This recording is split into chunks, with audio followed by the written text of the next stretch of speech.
ကျိုးဆုံးစွာကပျော်ရွှင်မြူးကြွကခုန်ပြီးဆိုင်းတွေဘုံတွေတီးခခွေခရူလေးပန်းပင်တက်တဲ့ခရူလေးသွားနေတာကခနေတွေဖယ်ရှားကြစို့လေ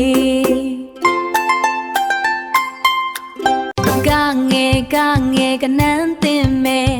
တနေ့သုံးလေးရေတွက်မယ်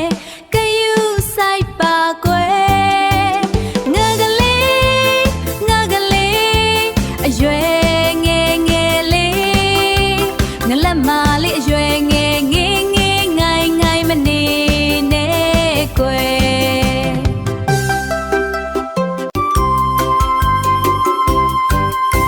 စလုံးဖိုးစလုံးခါကိုကုန်းလို့စပါးဆိုင်တုံးအထွက်တို့မမို့လို့ပြောစလိန်ကြောင်းတက်ချိန်မှာပျော်ရွှင်လာဆရာမကိုနှုတ်ဆက်ကြစကွဲလေးဇလက်ဖြူဖွေဇလက်ဖြူကမွေးကျူမလေးပန်ဖို့ယူ